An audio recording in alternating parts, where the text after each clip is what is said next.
Good day, future nurses. Today we're going to discuss your cluster B personality disorders. So, pag sinabi nating cluster B personality disorders, ito yung mga taong emotional, okay? Ito yung mga taong or merong emotional or yung mga very dramatic, okay? They're very bad, of course, and of course, they are erratic in nature. Sa ating mga klase ng tao that lacks empathy, okay? And of course, they have that difficulty, no, of feeling concerned with other people. Wherein yung mga ganong klase ng personality or traits, they can be manifested for patients. We have, for example, we have your antisocial personality disorders. Okay, so ano ba yung mga disorders under your cluster B? Sabi natin, we have your, number 1, we have here your antisocial personality disorder. We also have your borderline personality disorder, your histrionic personality disorder, and of course, we also have your narcissistic personality disorders. So, mag-start muna tayo here with your, with your antisocial personality disorder natin. Okay, so itong mga merong antisocial personality disorder class, okay, ang ibig sabihin nito, they have a pervasive pattern. Okay, they have a pervasive pattern of, wait lang class, they have a pervasive pattern of disregard for others and violation of the right of other people. And usually, yung mga merong antisocial, it is very common in men.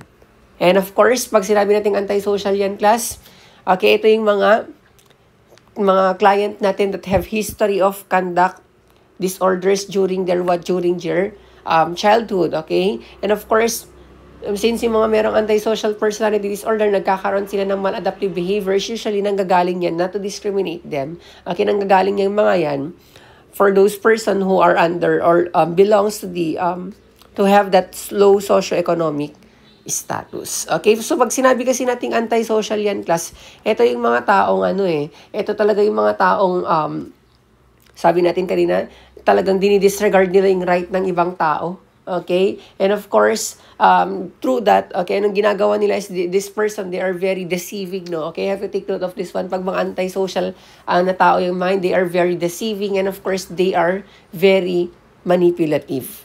Okay, so we have here yung ating mga diagnostic criteria, okay? And pag yung patient natin or client natin nagkaroon ng any or 3 or more of the following of our criteria. Okay, we have here, yung mga patient natin, they have failure to conform to social norms. Kaya nga sinasabi natin yung mga patient natin na merong antisocial personality disorder, ito yung mga tinatawag natin na mga lawbreakers. Okay, usually itong mga tao na to, they are considered as what? Lawbreakers. Kasi they usually hate what? They usually hate lahat ng mga rules and regulations and of course, mga authority figures. Ayaw na ayaw nila yung mga yan. Kasi nga they have that failure to conform, okay? Nahihirapan sila mag-conform or sumunod or mag-adhere sa mga social norms na meron tayo. And aside from that one, they are using deceitful. Okay, they are very deceitful, they're very deceiving. Ito usually yung mga tao na magaling mag-scam. Okay, yung mga scammer natin, usually they are what? They have antisocial personality disorder. And of course, they are very impulsive. Bakit sila nagkakaroon ng impulsivity? It's because etong mga taong to, class, okay, usually ang nangyayari kasi sa kanila, tawag dito, gusto kasi nila yan ng mga immediate gratification. Okay, you have to take note of this one, nurses. Okay, gustong-gusto nila ng immediate gratification. And pag hindi nila nakukuha yung gratification, okay, pag na-delay ang kanilang gratification, they resort to impulsive activities. Okay, kaya nga sabi natin, they are very impulsive. And aside from that one, they are very irritable and very aggressive. Like in the case, for example, pag hindi nila nakuha, okay, yung mga gusto nila, okay, that's the time that they are going to what? They're going to act out. Okay, papakita talaga nila yung mismong emotions nila. Okay, papakita talaga nila yung mismong personality nila. And of course, they are very reckless and disregard for safety of self and others. It's because sabi nga natin kanina, for example, yung mga taong kasi yan, class, they have very poor judgment. Okay, tandaan niyo ito, class, ha? Doon mga taong merong antisocial personality disorder, they have very poor judgment.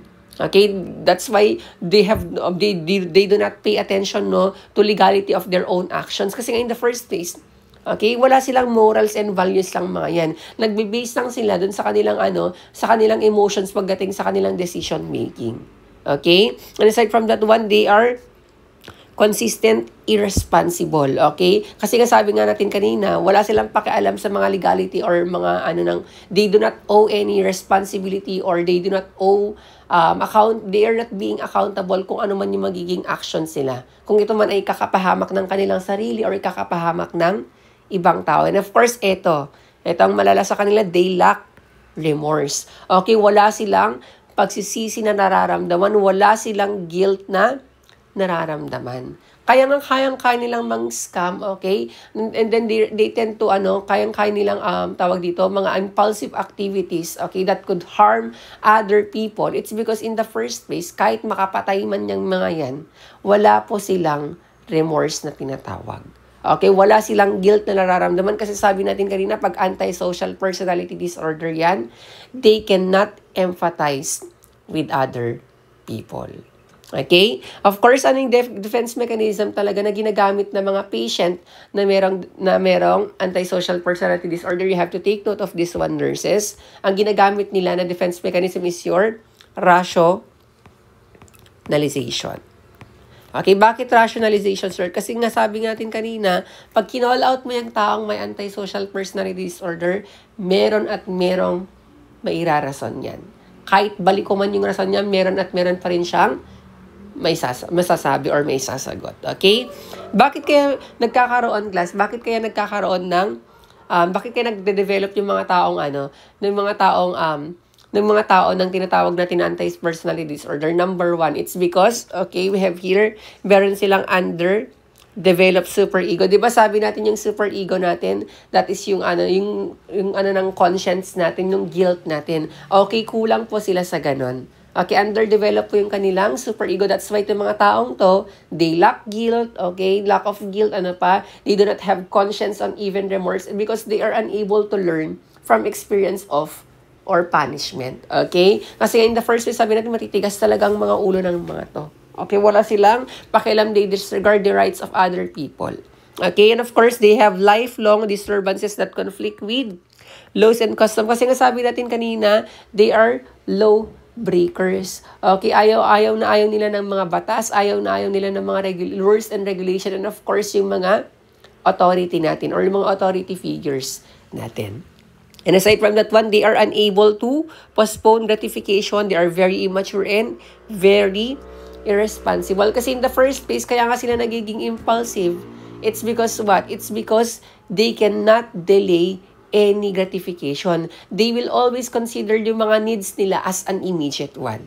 Okay? And pag hindi nasunod yan, mag-a-act out yan, ipapakita nila yung mga personality nila hindi maganda.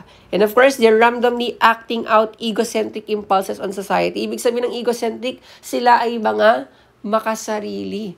Okay, whenever they have interpersonal relationship yung mga with other people, okay, dapat ang gusto nila is that they serve their needs. Okay, sinaserve natin yung mga needs sila and pursue others for personal gain lang po yan. Ganun po ka manipulative, ganun po ka deceiving ang mga tao na merong antisocial personality disorders. Kasi they can exploit other people without any guilt or without any remorse. Okay? And of course, they appears charming, intellectual, and of course, smooth talker. Kasi itong mga taong to, class, tawag dito, what they call this one, hindi sila nagiging disheveled. Okay? Pagdating sa kanilang grooming and appearance, hindi mo makikitaan yan na meron talagang problem sa kanila. Okay? Because they use that one as their advantage that could actually help them to manipulate other people. Okay? And of course, di ba, yung mga scammer natin, hindi nga natin malalaman na scammer yan unless talagang magkakaroon tayo ng tawag dito, open eye na situation na nai-scam na pala tayo. Kasi magagaling talaga yung mga, they are very deceiving, they are very manipulative. Kayang-kaya nilang kuhanin ang iyong kalooban. Okay? And of course, they have low tolerance to frustration. Kaya nga sabi natin kanina, pag nadili ang kanilang gratification ng mga tao mayroong antisocial personality disorder, mag-a-act out, magiging aggressive, at makikita mo talagang magagalit yung mga yan. Okay, so let's proceed here with your nursing interventions natin. Okay, sa nursing interventions natin, class, ang number one or ang pinaka-main lang naman natin is your limit setting and your confrontation. Okay, pag sinabi kasi nating limit setting, anong ibig sabihin ng limit setting natin? Okay, that is just the matter of fact. Okay, sulat natin matter. Okay, matter of fact, non-judgmental manner. Every time na makapag-encounter tayo or every time na mag-intervene tayo sa mga client na merong antisocial personality disorder. Okay, we have to have your matter of fact, non-judgmental manner sa kanila. Kasi nga pag nakitaan nila yan na pakiramdam mo is parang ginigipit mo yung mga yan, ay automatic, anong nagiging reaction ng mga yan? Nagiging impulsive, nagiging aggressive yung mga taong mga yan. Okay, and of course, paano ba natin mag-set ng limits natin? Okay, number 1 here, by stating the behavioral limit. Okay, ang gagawin natin, for example, pinakita na naman niya yung ugali niya. Okay, naging destructive siya, for example, we're going to describe that behavior as unacceptable one. Ganun pang limit setting ha. Kailangan natin munang i-describe yung kanilang unacceptable behavior. And after that one, we are going to identify the possible consequences if that limit is already exceeded. For example, nakagawa na naman siya. Okay, nagnakaw na naman siya or nang-scam siya ng ibang tao. First, ang gagawin natin, we have to describe that scamming is unacceptable behavior. And then after that one, we're going to identify kung ano yung mga possible na magiging consequences ng kanilang behavior. For example, sasabihin natin, pwede kang mahuli ng mga pulis. Okay, and of course, pwede kang makulong. And of course, last will be identifying the expected desired behavior. We have to, we have to present them kung ano dapat yung expected behavior na kailangan nilang i-embody or ipakita sa atin. Okay, that is your limit setting na tinatawag natin. Of course, ano ba yung gagawin natin dapat? Hindi mataas ang ating mga voices. Of course, hindi din masyadong mababa. And does not say please. Hindi natin sila pwedeng hindi talagang pwedeng tayo ang maging sa kanila, maging hindi talaga tayo pwedeng kayang-kaya nilang i-manipulate. Okay, dapat ay tayo ang mag-control ng kanilang situation na meron sa kanila. Okay, and of course, we have here your confrontation. Sir, paano naman po pag sinabi nating confrontation? Okay, pagdating sa confrontation natin, it is just a way, to manage manipulative and deceptive behavior. Okay, dapat maging neutral tayo, dapat maging, of course, yung matter of fact na tinatawag natin. Okay, paano tayo mag-confront ng client natin? Of course, number 1, we have to first point out the problem behavior ng client natin. Same with your limit setting natin. And of course, after that one, for example, pag nadidistract yung client natin because of that certain behavior, okay, acting out behavior, ang goal natin dun is to keep the client focused. So, kung ano man dapat ang kanyang kailangan na gawin. And of course, we have to solve problems and control their emotions. Okay, kailangan nating tulungan silang isolve ang kanilang problems directively, and of course, we have to control their emotions. We have to regain them back kung ano dapat yung kailangan nilang gawin or ano dapat yung kanilang kailangan na ipakita na behavior with other people. Ang tandaan lang natin dito when it comes to your limit setting and your confrontation, dapat ay maging consistent tayo. Okay, because consistency is a must actually regarding for rules and regulation para ma-train talaga yung client natin na mag-adhere sa mga rules and regulations natin in the first place. Okay, next here, kailangan din natin silang turuan ng mga problem-solving skills. Bakit? Bakit kailangan nilang tulungan? Kasi nga sabi natin in the first place, iba kasi ang point of view ng mga taong merong point of view ng mga taong merong antisocial personality disorder sa mundong ginagalawan natin. Ang tingin lang nila sa word na ginagalawan natin or natin is that it's just very narrow and very distorted. Kaya nga in the first place, ng mga taong to, since meron silang poor judgment, okay, meron silang very poor na insight, kasi in the first place, the insight ng mga client na to, they never see their actions as the cause of their problems or their difficulties. Okay? Ang tendency niyan, palagi nilang bine-blame yung ibang tao dun sa mga difficulties nila without even thinking kung ano talaga yung cause or sino yung nagkakos ng paghihirap nila. Ganun po yung mga taong merong antisocial personality disorder. Therefore, pag ganun sila, wala silang mga problem solving skills. Kaya importante na turuan natin sila kung paano mag-solve ng mga simple problems in their daily life. daily lives. Okay? And of course, kailangan nating i-decrease ang kanilang impulsivity kasi nga sabi natin kanina, nagiging impulsive sila kapag nade-delay ang kanilang mga gratification. And of course, we have to express negative emotions such as anger and frustration. Okay? Kailangan natin silang turuan kung paano kung ano dapat yung proper avenue kung paano nila i-express yung kanilang galit at ang kanilang frustration. Kasi in the first place, nakakatulong ba magalit? Yes. In a proper way. Okay, nagiging useful siya kapag ginagamit natin siya or ina-express natin siya ng tama. And aside from that one, we have to help them to take time out from stressful events. Okay, or situations. Kasi nasabi natin kanina itong mga merong antisocial personality disorders, they are what? They are easily irritable. Okay, mabilis lang silang mairita. Mabilis lang silang ma-frustrate. Okay, kaya pag sila ay nasa mga tawag dito, stressful situations or events, kailangan natin silang bigyan ng space. Okay? Kasi nga, tandaan ninyo class, pag-characteristics talaga ng mga antisocial personality disorder, okay? Sabi natin, sila yung mga impulsive, sila yung mga aggressive, deceiving, okay, mga manipulative, okay? Sabi natin, wala silang guilt, okay? Wala silang remorse every time na nakakagawa sila ng kamalian sa ibang tao. Example nito si Jeffrey Dahmer. Okay, yung killer natin, ang dami niyang pinatay, di ba?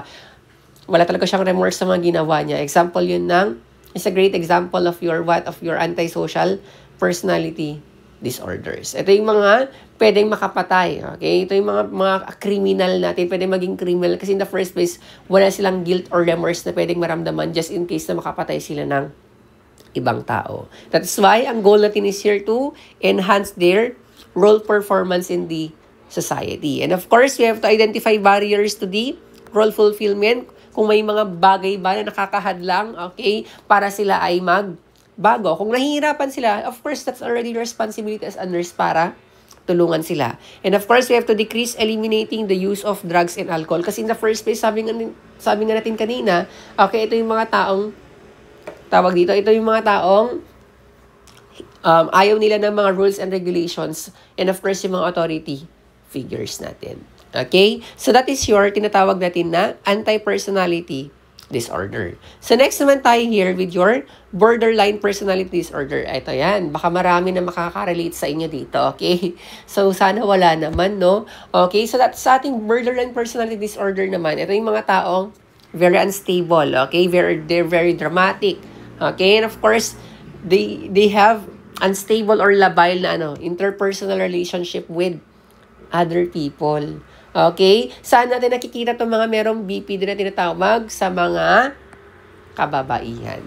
Okay, nakikita natin itong mga merong BPD sa mga kababaihan. Kasi of course, bakit tayo nagkakaroon ng mga ganitong disorders? Of course, there will always be theories that could support this kind of disorders natin. Ang number one theory that supports this BPD is that during their early days in their lives, nagkakaroon kasi sila ng faulty parent-child relationship. And of course, kaya nga sila nagkakaroon ng very unstable na interpersonal relationship pag sila ay tumanda na. And of course, yung mga yan automatically galing sila sa mga dysfunctional family. Okay? And aside from that one, they have what? Possible, they have that unfulfilled need, okay, of intimacy. Kasi in the first place, sabi nga natin, nagka-crave to mga tao na to ng very intense, okay, na relationship with other people. Okay, so we have here your diagnostic criteria. Okay, 5 or more of the following, natin dito. Pag nag-manifest sa'yo itong mga criteria natin dito, possible na meron ng BPD. Ano yung mga yun, sir? Number 1, we have here your, we have here your unstable yet intense relationship. Ito yung mga klase relationship na class na talagang makikita mong for example, pag iiwan mo ako, magpapakamatay ako. Mga ganung situation. Okay? So sana wala talaga sa inyo yung mga ganun. Okay? Because it's very unstable for them to engage or to establish a good interpersonal relationship with other people. Ganun po yung mga merong borderline personality disorder. Nagpaiba-iba yung kanilang yung mga kanilang perception sa ibang tao. For example, kahit kakamit man lang yan or kahit kakachat niya, pakiramdam niya, yun na yung taong mapapangasawa yan, yun na yung taong yun na yung taong talagang makakasama niyo sa habang buhay. Okay, mga ganun. So, tawag dito, yun yung mga merong may BPD.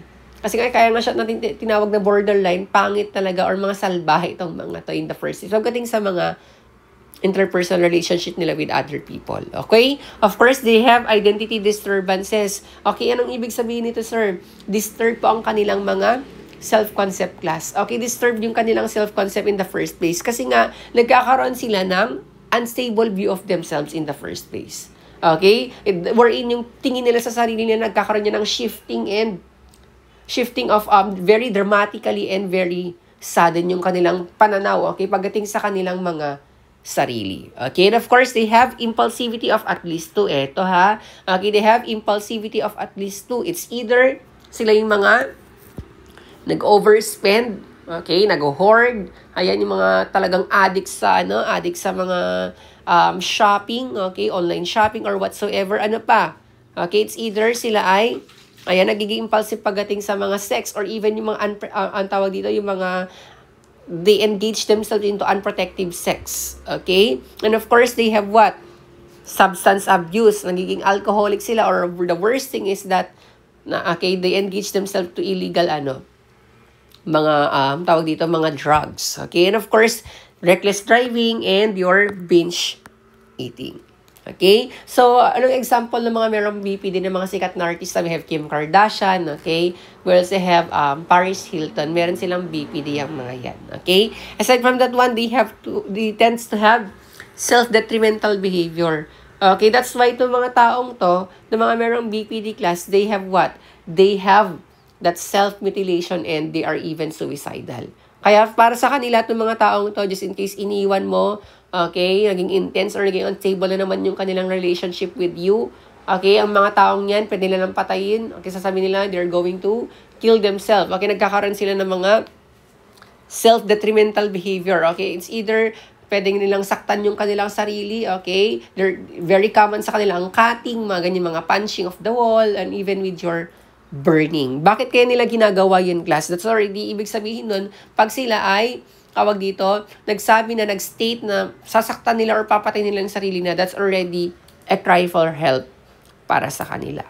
Okay? And aside from that one, class, okay, they have an affective instability. Pagdating sa kanilang mood and affect, very unstable po talaga yan, class. Okay, nagiging, ang tawag dito, ang kanilang mood dito, class, yung mga patient natin na na merong BPD is that dysphoric. Okay, dysphoric ang kanilang mood. Anong ibig sabihin ng dysphoric, class? Ibig sabihin nun, yan yung mga palaging naboboring, pakiramdam nila is wala silang silbi, mga ganyan. Okay, yun yung mga dysphoric natin, mga mood natin. Pagdating naman sa affect nila, class, very unstable yan and very erratic. Okay? And then, aside from that one, they have that chronic feelings of your emptiness. From time to time, kaya nga sabi natin sa kanila, mabilis bang maboring yung mga yan? Yes. Okay? Kaya nga they engage into impulsive activities like yung sinabi natin kanina, spending, sex, okay, substance abuse, and the others. And of course, they have difficulty controlling anger. Bakit sila nahihirapang i-express yung kanilang anger? Because in the first place, class, okay, in the first place, itong mga taong to, okay, tawag dito, they rarely express them, yung mga angers nila. Okay, kahit sabihin natin lang, very dramatic sila, very emotional nila. Pero pagdating sa handling their emotions, nahihirapan po sila. Okay, kasi that's why they can rarely express their emotions. Because hindi nila kayang, i-acknowledge. Okay, sabi nga natin, they have very poor insight. Okay, wala silang, wala silang, tawag dito, hindi nila alam, or ayaw nilang alamin na sila talaga yung root kung bakit sila nagkakaroon ng difficulties or problems. That's why every time they express their anger sana, okay, sinusuppress nila yung mga yan. Hindi nila alam to gamitin productively and usefully, yung anger nila. Okay, and of course, nagkakaroon din sila yan ng mga paranoid ideation. Pakiramdam nila, for example, okay, palagi kasi nila nami-misinterpret yan, class, nami-misinterpret nila yung mga actions ng ibang tao. It's either in a good way or bad way. Okay, so sa bad way, okay, pwede nila ma-interpret yan, of course, na it's either yung actions mo or yung motives mo sa kanila is either pwedeng maka-harm yun sa kanilang sarili. Okay? And aside from that one, class, itong mga taong to, okay, they have that very, sabi natin, impaired yung kanilang judgment and their insight. Okay, that's why yung kanilang emotions, okay, it's very erratic, it's very, unstable. It's because every time sila na ay magde-decide ng mga decisions nila, okay, pagdating sa kanilang decision-making class, they always base their decision-making sa kanilang emotions. Okay, hindi sila nagbe-base yan kung ano talaga yung realidad. Okay, and of course, aside from that one, sa insight nila, sabi natin bakit they have very poor insight. Kasi in the first place, okay, remember this one, they blame other on their emotions. Hindi nila makita na sila talagang merong problema. They do not acknowledge themselves na sila talagang mismong merong problema. Meron ba sa inyo itong mga ganito? Sana naman wala talaga, no? Ayan, napapaisip na siguro kayo, no, na baka mamaya baka meron akong BPD. Okay, hindi naman siguro. Okay, and of course, aside from that one, ang kanilang defense mechanism class, ano kaya ang kanilang defense mechanism na ginagamit ng mga taong to? Ang kanilang defense mechanism na ginagamit ay what? Splitting. Okay, meron tayong tinatawag na splitting. So, anong ibig sabihin po ng splitting natin? That is yung tinatawag natin na dichotomous thinking, no? Okay, that is your dichotomous thinking wherein you think about oneself and other is often very polarized and extreme. Like, for example, ibig sabihin nito, nakasama mo lang ng isang araw, okay? Pakiramdam mo is, na yan? Tawag dito, siya na talaga. Okay, for example, nag-break kayo ng jowa mo, and then, ngayon, since you engage into impulsive activities, nakipag-meet up ka, nakipag-date ka, and then, for example, na-meet mo lang yung isang tao ng ilang araw pa lang kakakilala mo, lang pakiramdam mo, siya na talaga. Okay, and then kapag hindi niya na-meet, okay, expectation mo, kasi pag meron ka kasing BPD, nagsaset ka kasi talaga ng very unrealistic na expectation from other people. Kaya nga you view other people as good or bad. Okay, pag hindi nila na-meet yung expectation mo, pag hindi nila na-meet yung needs mo, okay, that's the time that you are going to devalue that person. Kasi grabe talaga yung for example, una muna yung attachment mo sa kanila, and then first, pag nakitaan mo na hindi maganda, iiwan mo din yung mga yan. Okay? They tend to devalue that person. Okay? And of course, aside from that one, they have that strong need for dependence. Bakit, sir? Kasi in the first place, plus, pakiramdam nila, okay, sa sinasabi natin in the first place, pagdating sa kanilang family dynamics nung bata sila, hindi talaga naging maganda. They have very poor family dynamics. Ibig sabihin nun, hindi na-met yung kanilang mga needs, and of course dun sa kanilang pagdating sa kanilang emotion, sa kanilang holistic life na meron dapat sa kanila, na dapat the first phase family na nakakapag-develop yan. Family, nag-start ang nurturance ng kanilang mga sarili, okay? And of course, they have that fear of abandonment. Okay, yan yung mga taong nagkakaroon ng intolerance of being alone. Kaya nga, para hindi sila iwan ng tao, okay, na mga mahal nila sa buhay, ibibigay nila lahat yan. Kahit na maubusan pa sila. It's because they have that fear of chronic abandonment. And of course, nagkakaroon sila ng mga obsessive rumination. Ano bang ibig sabihin ng rumination or ruminate? Yan yung mga, tawag dito, yan yung mga you dwell on negative thoughts and worries. Yan pang ibig sabihin ng rumination, ha?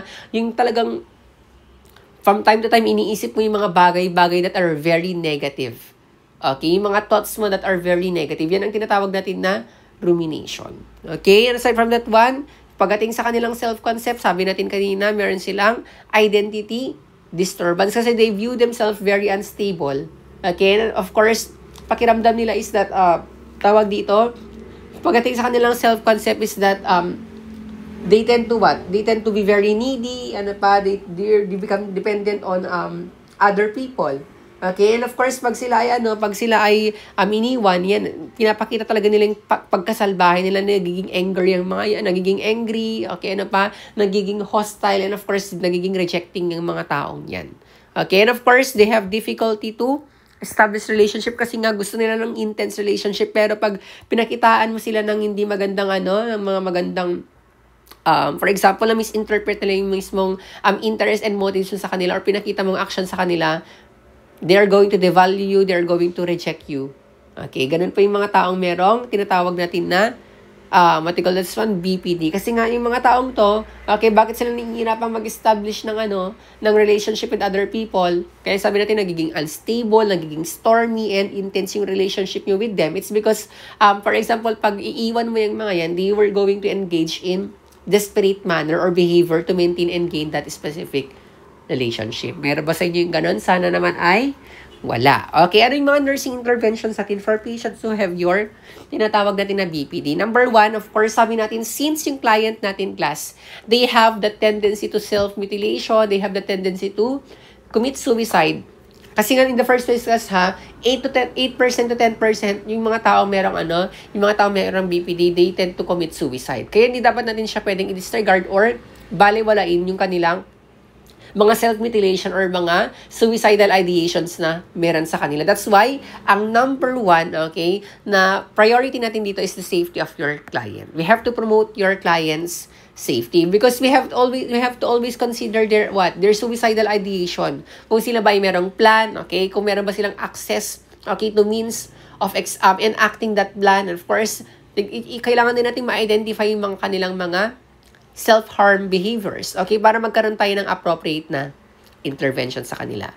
And of course, meron din tayong tinatawag na no self-harm contract. Okay? Meron tayong tinatawag na no self-harm contract na kailangan nating sa kanila. Okay? Ano yung mga yun, sir? Initiate sa kanila. Of course, that's the way, okay, that we could actually, tawag dito, promote their safety by how yung client natin, they are going to promise not to engage in any self-harm activities. Okay, yun po yung no self-harm contract natin. Aside from that one, we have to remember, hindi porket nag-promise yung client natin, okay, that they're not going to engage, okay, themselves into any self-harming activities.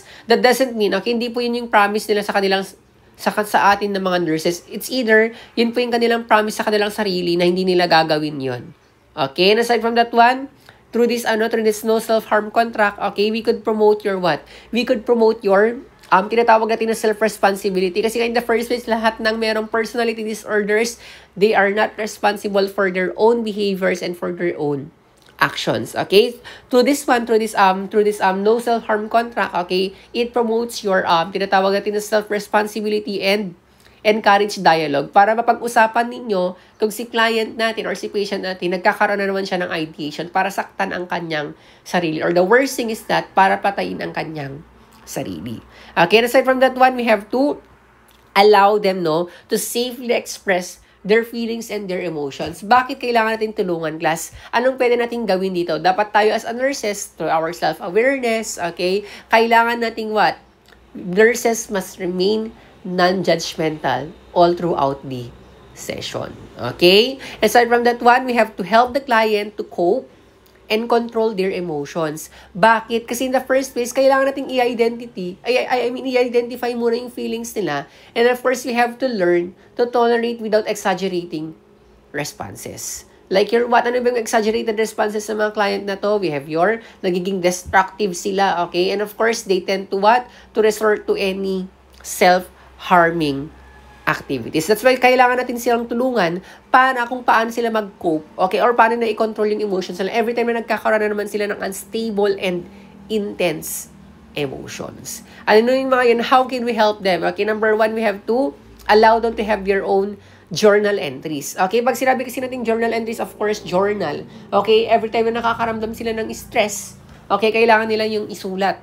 Okay, because through your journal entries, we help them to gain what? Awareness. Okay, nagiging aware sila sa kanilang feelings. And of course, as part of our as part of our responsibility, pinag-journal mo yung client mo, hindi mo naman chinek kung ano yung laman ng kanyang journal. So paano mo gagawin? Okay? Ano yung magiging basis mo sa next session ninyo? So wala. So kailangan mo as a nurse, it's your responsibility to read or check that journal. Okay, aside from that one, you have to review that journal na meron sa kanila, pinagawa mo sa kanila. And of course, you have to moderate their emotional responses. Sabi natin sa kanila, every time na sila ay nai-stress, nagkakaroon sila ng exaggerated, okay, or pag sila ay na-overwhelm, nagkakaroon sila ng exaggerated way of expressing their emotions. And of course, you have to decrease their impulsivity. Okay, kasi nga in the first place, pag yung mga yan, okay, they resort again to, or they're engaged again to impulsive activities, okay, yun yung kailangan nating bantayan. Okay, so, aside from that one, okay, meron din tayong tinatawag na, delaying gratification, okay, para ma-express nila yung sarili nila every time na na-delay yung kanilang gusto or yung mga wants sila, we have to allow them also to write it in their journal para mag-reflect sila na in the first place, okay, kaya sila nagkaroon ng ganitong behavior na naman, nag-act out na naman sila ng ganitong behavior, at least makita natin dun sa basis natin na it's because na-delay ulit yung kanilang gratification. But you have to remember na hindi tayo dapat pwedeng magpadala sa kanilang mga acting out behaviors kasi nga this person, itong mga taong merong BPD, they have that very manipulative tong mga to. Okay? Of course, aside from that one, meron din tayong tinatawag na meron tayong tinatawag na restructuring. Okay, cognitive restructuring techniques. Okay? Ano bang function? Okay, ano ba yung ang tawag dito? Ano bang aim? Okay, aims ng ating cognitive restructuring techniques na tinatawag natin. We help them to change their patterns of their tinatawag natin na yung way ng pag-iisip nila into negative thoughts and feelings para maging positive yung kanilang mag-iisip. Ganun pa yung tinatawag natin na cognitive restructuring techniques natin. Because sabi nga natin kanina, itong mga taong to, okay, they view things black and white yung mga yan, okay? They view everything, okay? It's either good or bad. Kaya kailangan nating ayusin yung kanilang thoughts and their feelings. So, ano yung mga way natin with our cognitive restructuring techniques? We have your, tinatawag natin na thought stopping and your decatastrophizing natin. Sir, paano po itong thought stopping na tinatawag natin? So, sa ating thought stopping class, okay, we're just going to, alter the process of your negative or self-critical thought.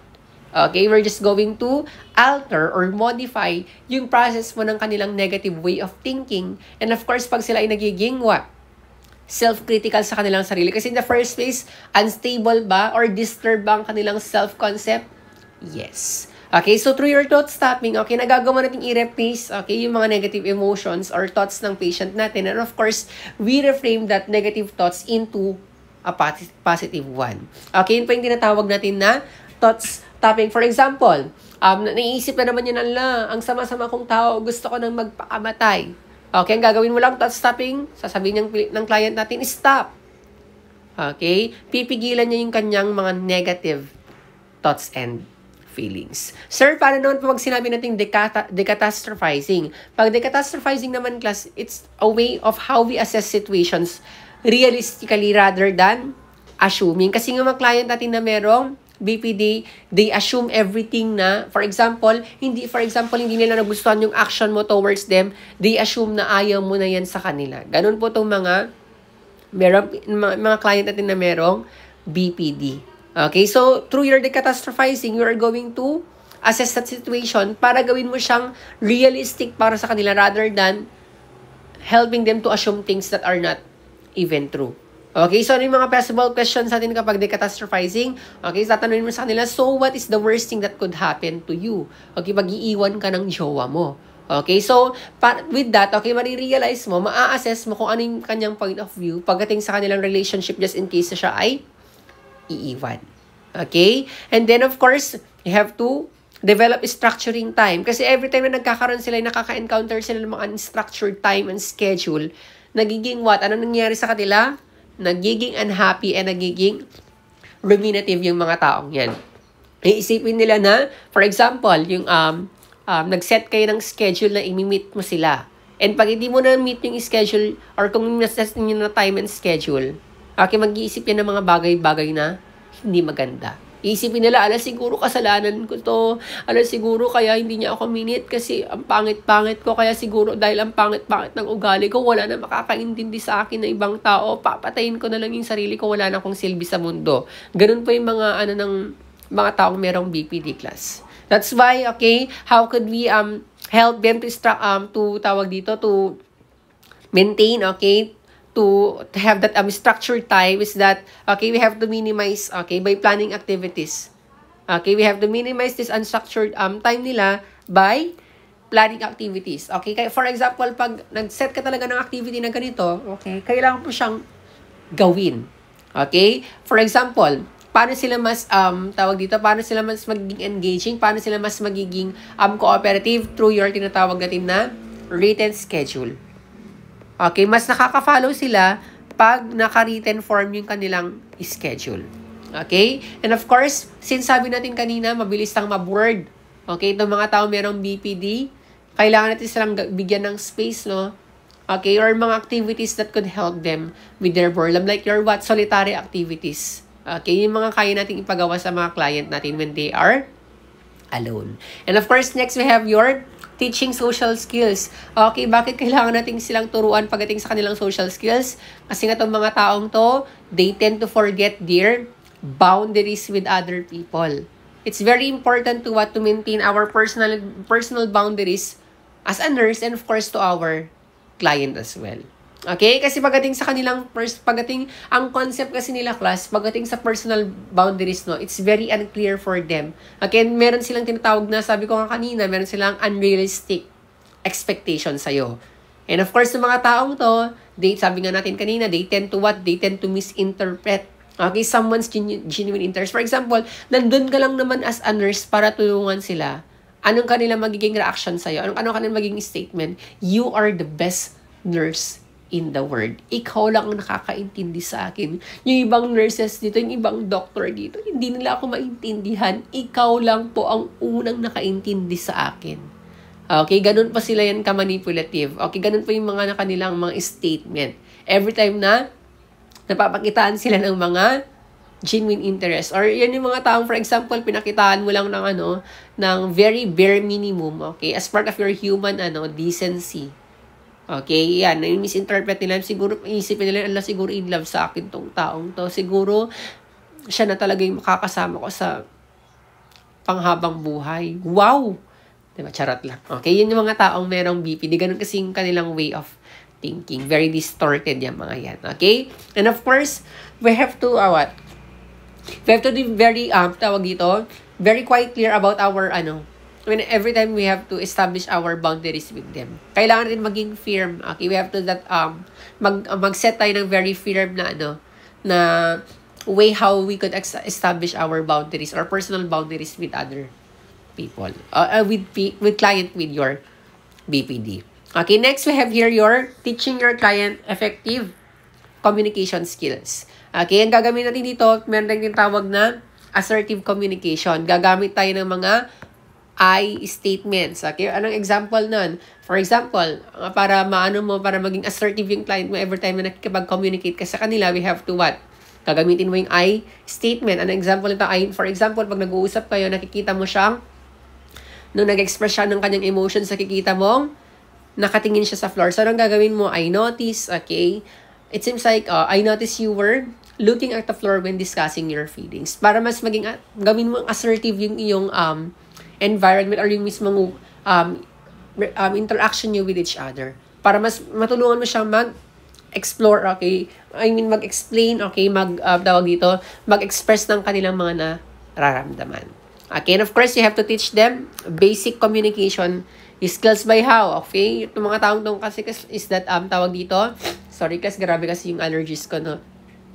You have to help them to have an eye contact every time na nakikipag-usap ka. Ano pa? You have to help them to have active listening without even giving judgment to them, okay, or judgment to dun sa kinakausap nila. And of course, hayaan mo silang, okay, taking turns, okay, talking. Hayaan mong, tawag dito, tulungan mo sila na dapat every time na nakikipag-usap sila sa ibang tao, tulungan mo sila na hindi dapat sila sumasabat or agad hindi sila makapaghintay na when it comes to their turn para magsalita. Ano pa? We have to help them to validate the meaning of another's communication. Kasi nga sabi natin sa kanila, mabilis lang sila misinterpret yung mga, tawag dito, yung mga actions mo or yung mga way of communicating with this type of clients natin. And of course, you have to help them enter a therapeutic relationship like your limit setting and your confrontation as what we have discussed a while ago. Yung ating limit setting and your confrontation natin. Next tayo here with your tinatawag na histrionic personality disorders. Okay, pag sinabi natin histrionic, ayan, mabilis lang to. Mga attention seeker. They have pervasive pattern of excessive emotionality and attention seeking. And of course, kanino common itong mga histrionic natin? Mas common po ito sa mga kababaihan. Okay, mas common po, more common in women at least 2 to 3% or 1 to 3% of the population, mas common po ang histrionic personality disorder sa mga kababaihan. Okay? And of course, ano yung mga diagnostic criteria natin dito? Na possible, pag yan, medyo nakakatakot to, no? Okay, dito na natin makikita, okay, yung mga possible na merong histrionic personality disorder, number 1, but still wag kayo mag-self-diagnose. Okay, number 1, we have here your uncomfortable in situations in which he or she is not the center of your attention. Every time na hindi sila napapansin, ano nangyayari sa kanila? They go to great lengths to gain that status para sila ay mapansin. Gagawin nila yan lahat para sila ay mapansin. For example, pag nawala sa kanila ang center of attraction, anong gagawin nila? Okay, for example, in public yan, kunwari, yan yung mga taong naghihimatayan, okay, nagsasakit-sakitan para sila lang ay mapansin. Okay, ano pa? They have an inappropriate sexual, seductive, or provocative behavior. Okay, nagiging promiscuous kasi itong mga taong merong tinatawag natin na histrionic personality disorder. Okay? And of course, they have that rapid shifting of emotions. Maya't may nagiging labay ang mga yan class. Maya't maya, okay? Tawag dito, masaya sila. And then after that one, okay, pwede sila later on, okay, humahagol-gol na yan. Para lang ma-maintain yung line, yung mismong spotlight sa kanila. Ganun po yan. Okay? And of course, they use their physical appearance to draw attention to self. Kaya nga itong mga taong ito, class, magating sa kanilang mga appearance, although in normal circumstances naman, okay naman, pero pag sila ay, para makuha nilang attention ng lahat ng tao na nasa paligid nila, anong ginagawa nila? They tend to overdress. Okay, naging inappropriate yung dressing nila. For example, pupunta sana sila sa lamay, since meron silang histrionic personality disorder, anong idadamit nila? Magsusuot yan ng very seductive, okay, na dress. Ganun po yung mga taong merong histrionic personality disorder. And of course, they show self-dramatization. Okay? Since yung mga client na to, they have that, tawag dito, since very emotional tong mga to, ayaw nila na hindi sila ang napapansin. Okay, they tend to what? They tend to display emotions that are very forced. Okay, talagang kapansin-pansin na talagang pinapeke lang naman niya yung kanyang pinapakita na emotions para lang siya ay mapansin. Okay, ganun po yung mga, tignan niyo dito kung meron kayo dito, meron ba? Sana wala naman. Okay? And of course, they have here, yung mga client natin na merong histrionic or mga histro na client natin, they often seek assistance for depression, unexplained physical problems and difficulties with relationship. But, okay, hindi nila ma-acknowledge na sila talaga yung pinanggagalingan ng kanilang what? Pinanggagalingan ng kanilang difficulties and problems. Kasi in the first place, of course, pag meron kang histrionic, you have a very poor judgment and very poor insight. Okay? Next naman tayo here with your speech. Ano yung way ng pananalita ng mga taong to? Since gusto nila lahat ng attention is nasa kanila, ano kaya yung way ng pananalita nila? Okay? Pagdating sa kanilang way of speaking, ang meron sa kanila class, ang meron sa kanila is that they use what? They use yung mga very, yung mga words nila, very, very, tawag dito, very, what do you call this one? Gumagamit sila ng mga superlative adjectives natin. Adjectives yung tawag doon. Mga ganun. Para lang sila ay what? Para lang sila ay mapansin. Okay, gagamit sila ng mga colorful na words, mga very theatrical, full of superlative adjectives. But, yung mga words na yung pagtatanungin mo sa kanila, okay, wala naman parang meaning yung mga yon.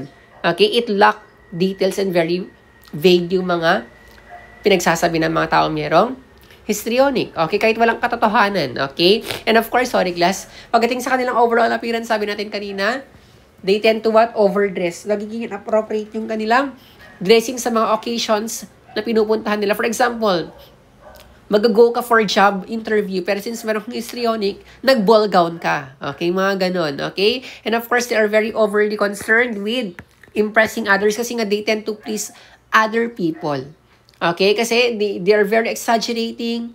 Okay? And ayaw nila na na hindi ka nila nai-impress. Kasi gusto nila, they draw their attention. Okay, they draw lahat ng attention ng ibang tao sa kanilang mga sarili. And aside from that one, they are very emotionally expressive, gregarious, and effusive. And of course, they're very self-absorbed.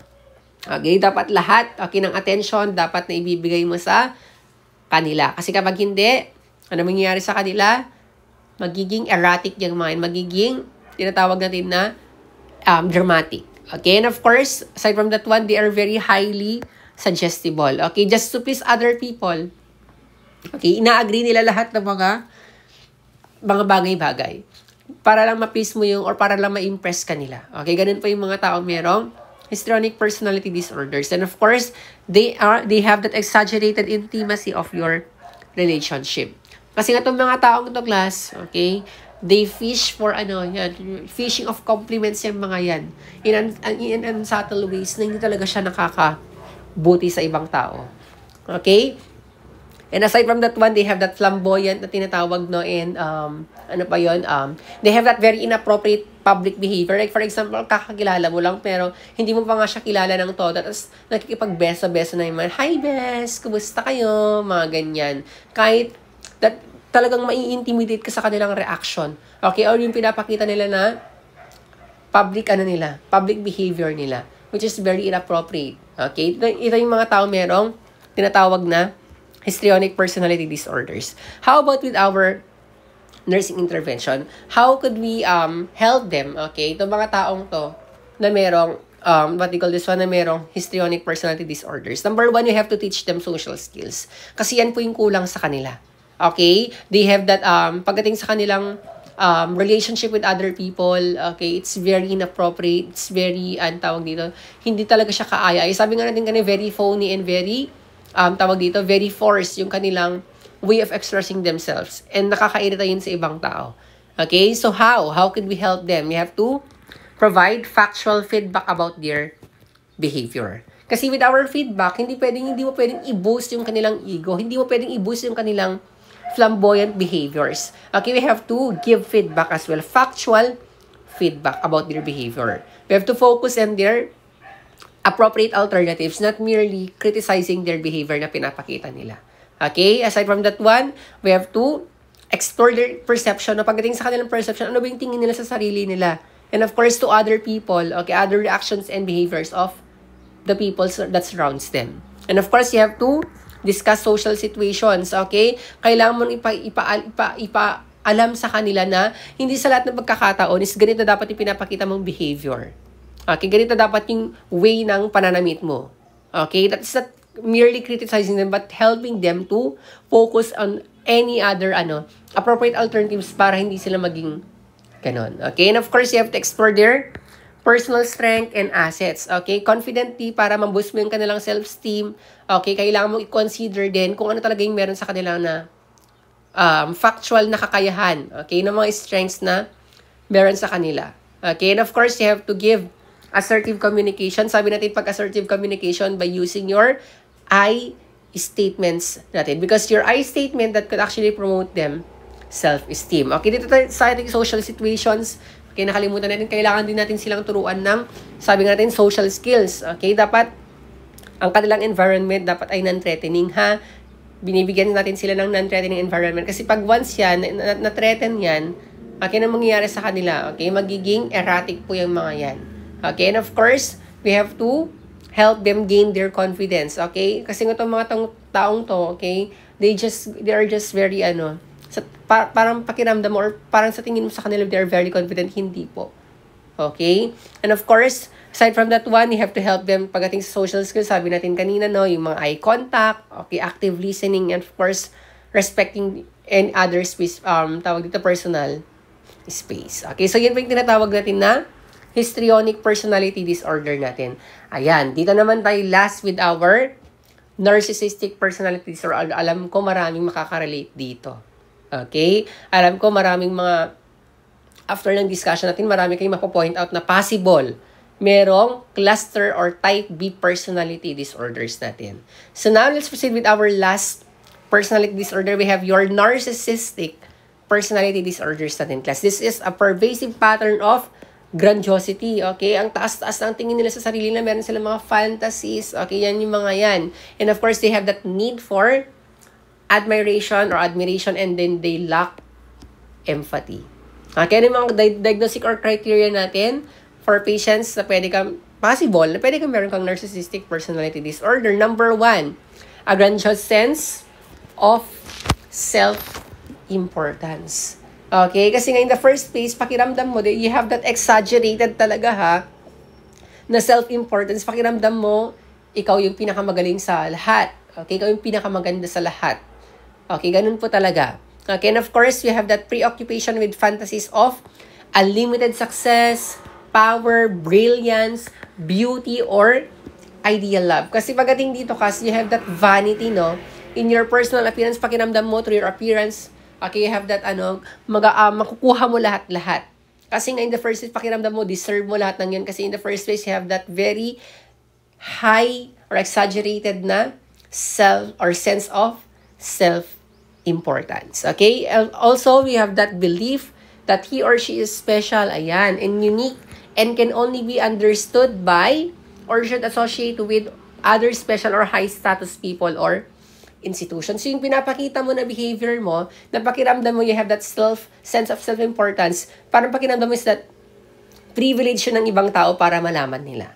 Okay, ganun po yung mga patient or client natin na wrong narcissistic personality disorder class. Again, of course, they have that need for excessive admiration or admiration. Dapat sila yung palaging pinupuri, dapat sila yung palaging center of attention, lahat ng yan. Okay? And aside from that one, they have that sense of entitlement. Dapat pakiramdam nila is that lahat ng mga bagay, okay, ng mga situations na dapat meron din sa kanila.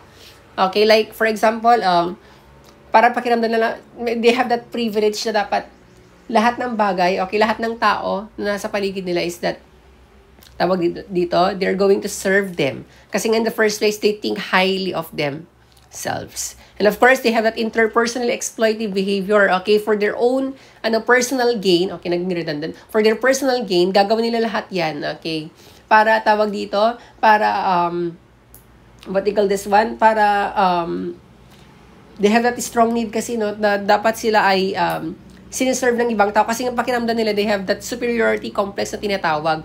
Tingin nila sa ibang tao is that very inferior. Okay, ganun pa yung mga minamalit na yung mga ibang tao.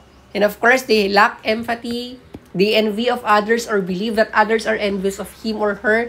Pakiramdam nila, for example, merong magandang nangyari sa kanilang kasamahan, okay, sa kanilang circle of friends or sa kanilang marami kasing ganito class sa workplace. Baka kasi mo culture shock kayo.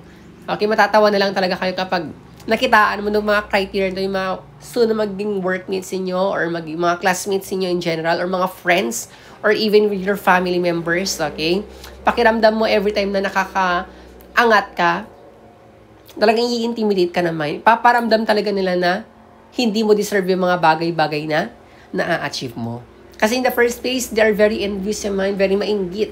Okay, mainggitin yung mga taong merong narcissistic personality disorders. Kasi in the first place, hindi nila matanggap na mas naungusan mo sila or naangatan mo sila. Okay, and of course, they have that demonstration of arrogant and haughty behaviors and or attitudes na meron sa kanila. Kasi nga in the first place, they are what? They are very, they are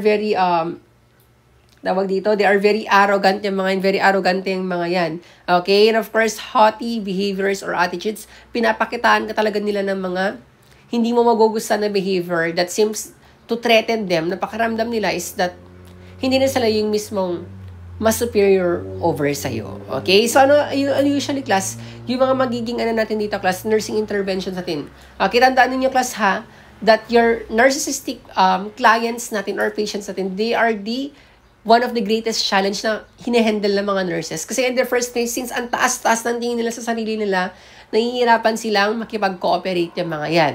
Okay? So, as a nurses, tandaan ninyo, class, ha, you have to remember this one. You have to take note of this one, nurses.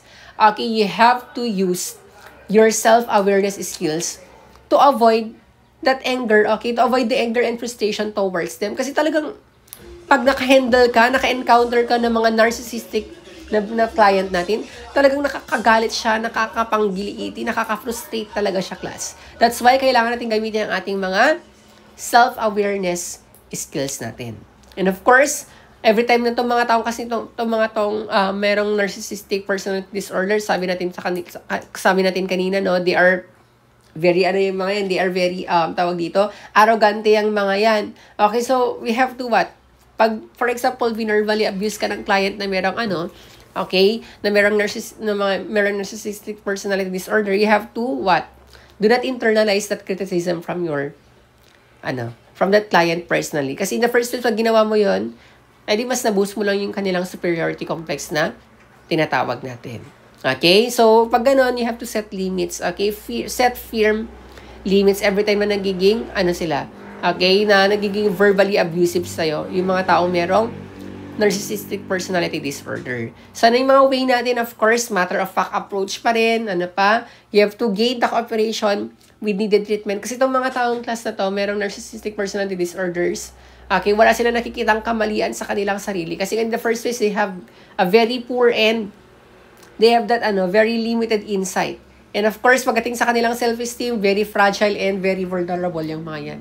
Kaya nga itong mga taong to, excuse me, class, they are what? They are very hypersensitive sa mga criticism ng ibang tao. Kasi hindi nila matanggap yun na meron silang pagkakamali or meron silang mga, mga bagay or traits na very inferior. Okay? Hindi nila matanggap yung mga yan. That's why, ang pinaka-goal natin dito is to gain that cooperation every time na meron silang mga needed treatment. And of course, last will be teaching your client with any needed self-care skills natin. Okay, so that ends our discussion for your Cluster B personality disorders. We have your antisocial, we have your borderline, we have your histrionic, and of course, we also have your narcissistic personality disorders.